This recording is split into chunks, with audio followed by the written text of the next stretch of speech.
సంవత్సరమైన ఈ జిల్లాలో కానీ ఈ రాష్ట్రంలో కానీ ఒక్క ఎకరం ఎండిపోయినటువంటి పరిస్థితి ఏనాడైనా కనిపించిందా?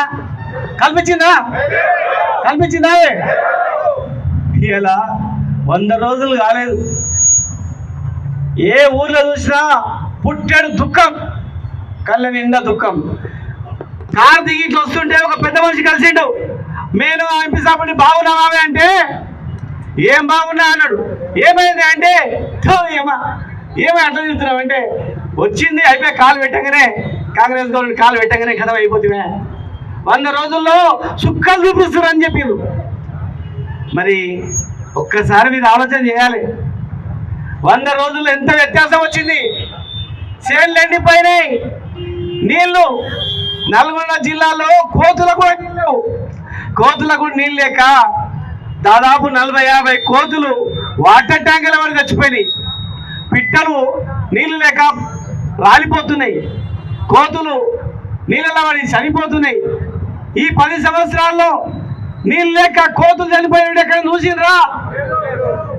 మళ్ళా పాతకాలం వచ్చే వాటర్ ట్యాంకర్లు, బోర్లు, మనం బోర్లు బంద్ చేయించినాం, మోటార్లు బంద్ చేయించినాం. మోటార్ రిపేర్లకు పని లేకుండే, ఇన్వర్టర్లకు పని లేకుండే, కరెంట్ ఆఫీసులకు కూడా తిట్లు లేకుండే. ఇలా ఎంత పరిస్థితి వచ్చింది. మోటార్లు వచ్చి మోటార్ రిపేర్ల కాడ లైన్ అయింది, ట్రాన్స్ఫర్ల కాడ లైన్ అయినాయి. మళ్ళీ ఇన్వర్టర్లు, బోర్లు రిపేర్ చేస్తున్నారు. బోర్ ఉన్న వాళ్ళే కానీ ఇలా మళ్ళీ బోర్లు రిపేర్ అవుతున్నాయి, తాగడానికి రిపేర్ అవుతున్నాయి, చేళ్ళ కాడ ఎండిపోతా ఉన్నాయి.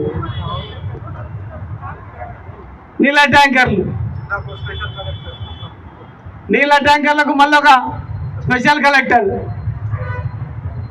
ఏం పరిస్థితి వచ్చింది చూడండి.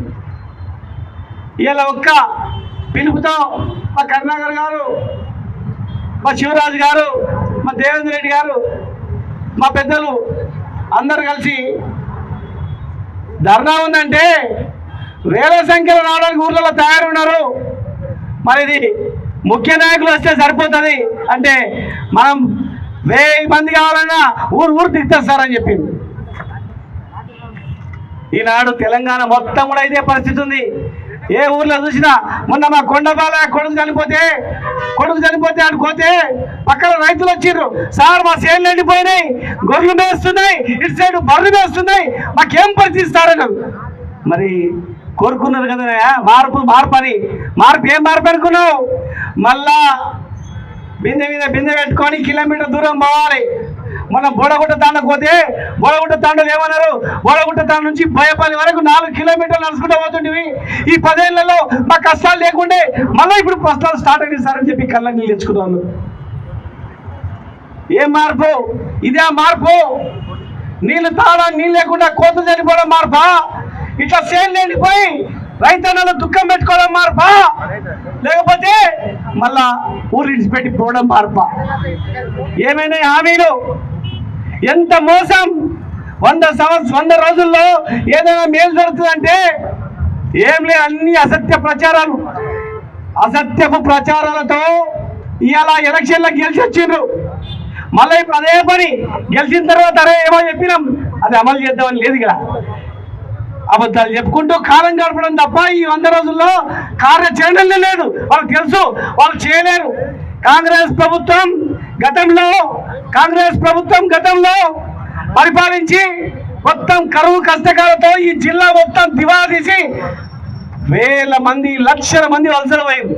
మళ్ళీ ఇప్పుడు కాలు పెట్టిండ్రు, స్టార్ట్ అయిపోయింది. మళ్ళా కాలు పెట్టిండ్రు, రైతులు ఆత్మహత్యలు స్టార్ట్ అయినాయి. కాలు పెట్టిండ్రు, చేనులు వెళ్ళిపోతున్నాయి. కాలు పెట్టిండ్రు, ఊళ్ళలో ఎవరు చూసినా దుఃఖం. మీరు ఇచ్చిన మాటల పైన దృష్టి పెడతలేరు. మీరేం చేస్తున్నారంటే ఎవరు అరుస్తుండ్రో వాళ్ళ గొంతు ఎట్లా మోపియాలి.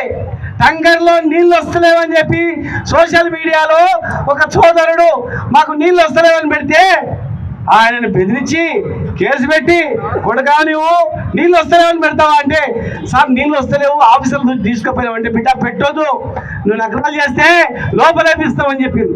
వాడు అన్నాడు బిడ్డ జైల్లో పెడతావా?